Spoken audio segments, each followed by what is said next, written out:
Bonjour à tous, c'est Mister P et aujourd'hui je corrige le brevet 2022 de Polynésie. Dernier exercice, l'exercice 5.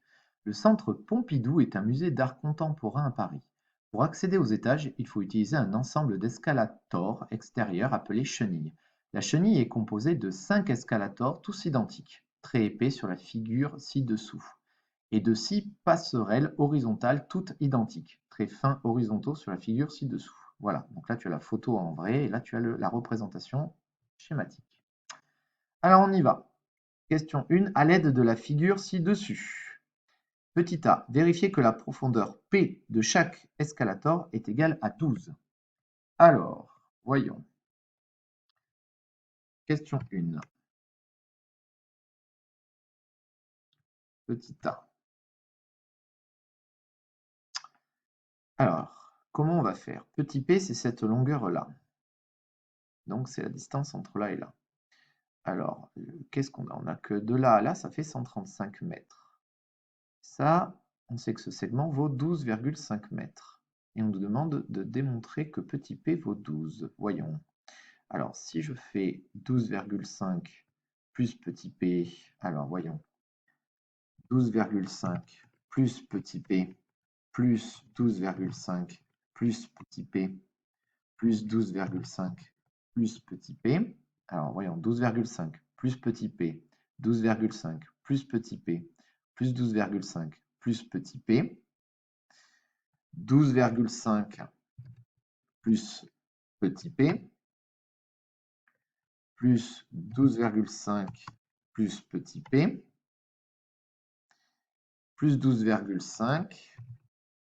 Alors, j'en ai combien là? 12,5, je l'ai 1, 2, 3, 4, 5, 6 fois. Donc 1, 2, 3, 4, 5, 6 fois, parfait. Et des petits p, j'en ai 1, 2, 3, 4, 5. Est-ce que j'en ai bien 5? 1, 2, 3, 4, 5. Et je sais que tout ça, ça donne 135 mètres, d'après le schéma. Alors, on va...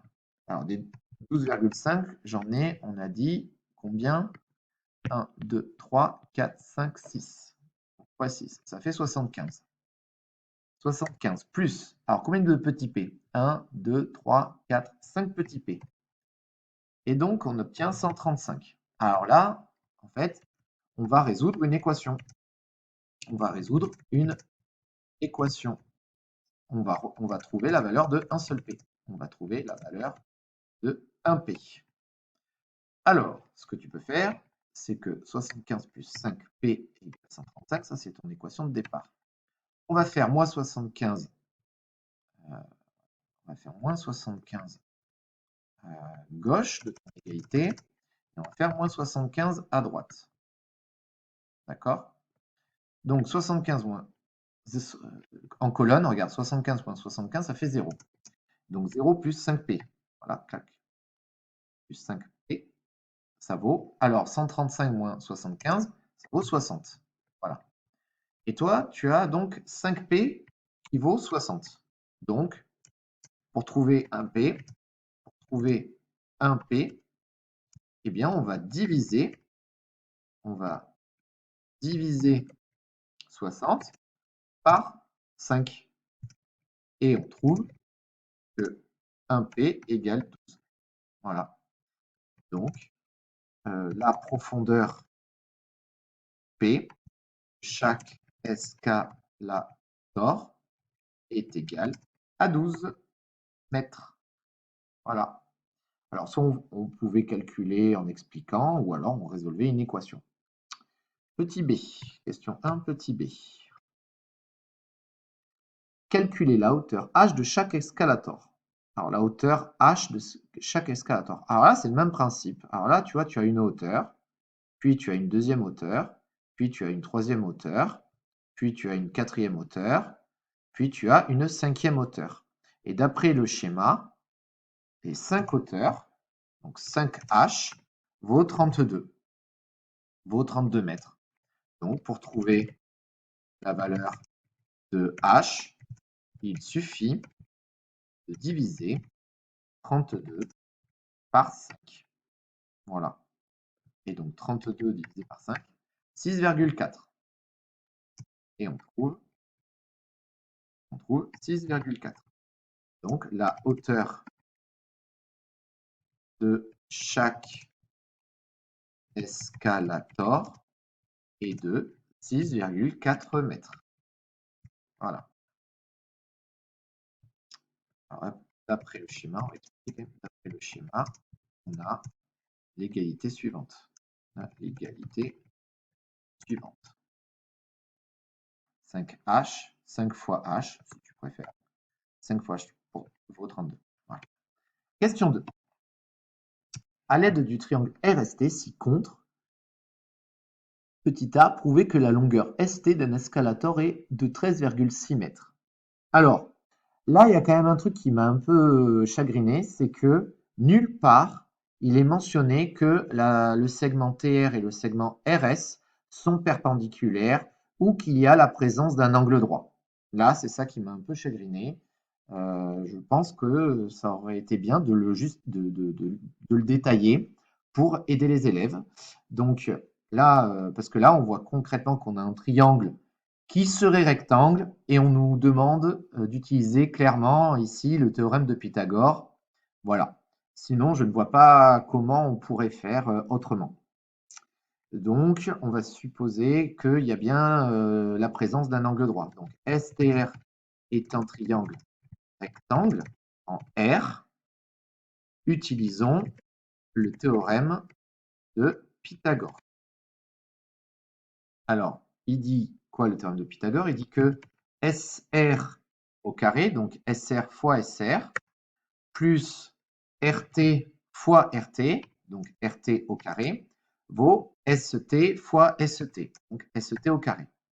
Alors, SR vaut 12 mètres, donc 12 mètres fois 12 mètres, plus RT, donc 6,4 mètres. Alors d'ailleurs, ça prouve bien que H valait bien 6,4. D'ailleurs, on a la réponse à la question d'avant, hein, 6,4.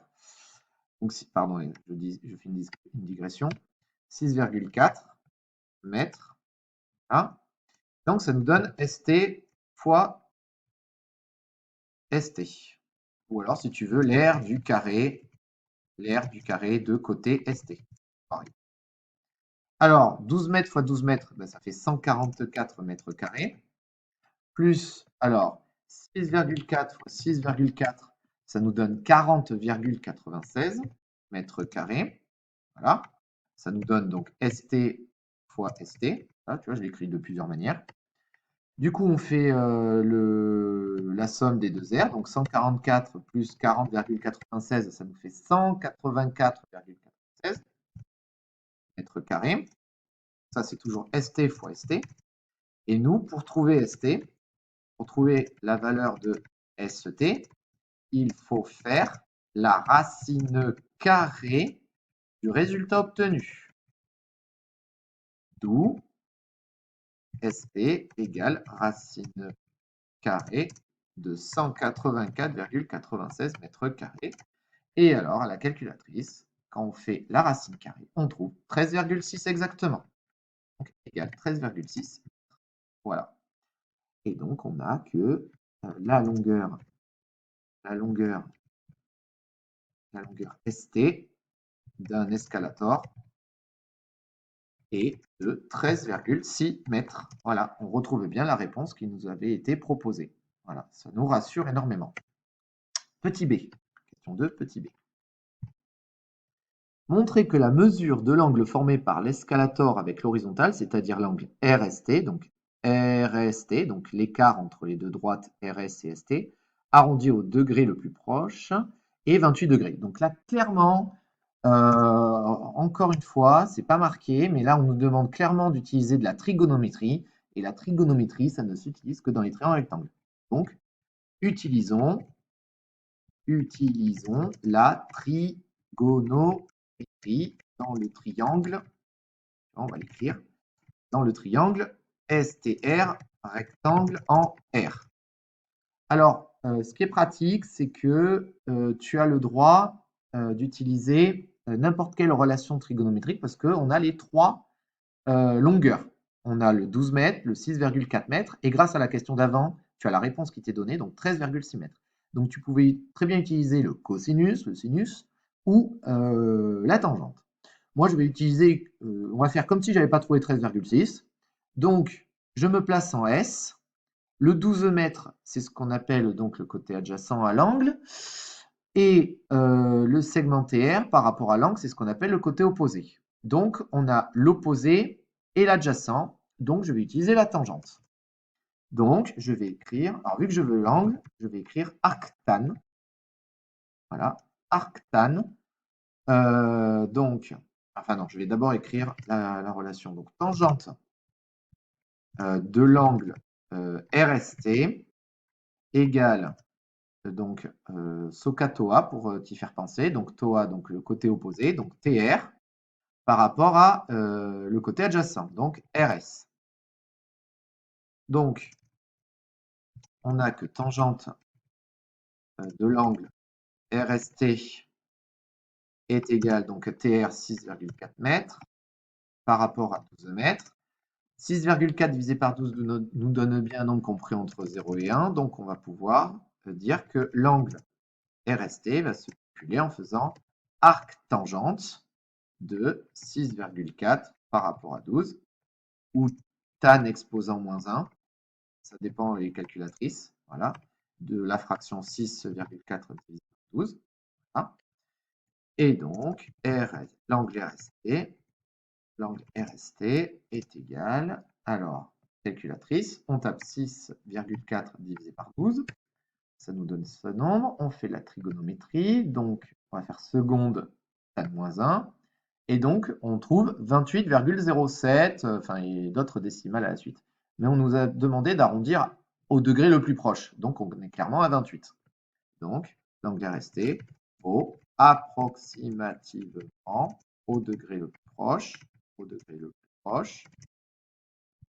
28 degrés. Voilà. Alors, tu pouvais faire sinon d'autres relations trigonométriques en tapant arc cos. Donc le cosinus, c'est SOCA, donc adjacent sur hypoténuse. Donc 12 divisé par l'hypoténuse, donc 13,6. Ou tu pouvais faire arc sin de, donc là, c'est-à-dire le côté opposé, donc 6,4 par rapport à ton hypoténuse. Voilà. Que tu tapes celle-là, enfin la première, la deuxième ou la troisième, tu trouveras le même résultat dans tous les cas. Voilà. Ensuite, Sabine veut représenter la chenille grâce au logiciel Scratch. Elle a écrit le programme qui est donné en annexe. On précise que un pas du logiciel correspond à 1 mètre dans la réalité. Complète les lignes 6, 7, 8, 9 et 10. 6, 7, 9 et 10 sur l'annexe. Alors, du coup, là, on nous dit quand le drapeau vert est cliqué, efface tout, oriente-toi à 90 degrés, donc c'est regarder vers la droite. Va à tel endroit, moins 120, moins 60, moins 60, pardon. Stylo en position d'écriture. Et alors là, il faut répéter un certain motif et un certain nombre de fois. Et à la fin, avance de 12,5. Alors, 12,5, c'est le dernier segment. Donc en fait, on va répéter ce motif-là. On va le répéter une fois, deux fois, trois fois, quatre fois, 5 fois. Donc on va le répéter 5 fois. Et qu'est-ce qu'on fait? Eh bien, on avance de 12,5, on tourne dans le sens inverse des aiguilles d'une montre de 28, et on va avancer de l'hypoténuse, donc 13,6. Et après, il faut revenir à l'horizontale, donc 28 degrés. Donc en Scratch, voilà ce que ça doit donner. Répète 5 fois, avance de 12,5, tourne dans le sens contraire de 28 degrés, avance de 13,6 et tourne de 28 degrés. Et donc je vais lancer mon programme. Alors, hop, on y va. Et donc, ça a bien fonctionné. En répétant 5 fois, j'ai bien le motif de la chenille qui représente les escaliers du centre Pompidou. Voilà. Donc, c'était 5, 12,5, 28, 13,6 et 28. Voilà ce qu'il fallait compléter dans ces 4 cases-là. J'espère que tu as appris des choses, que tu as aimé cette vidéo. N'hésite pas du coup à l'aimer et surtout à t'abonner à ma chaîne YouTube pour suivre de futures corrections de brevets. Au revoir!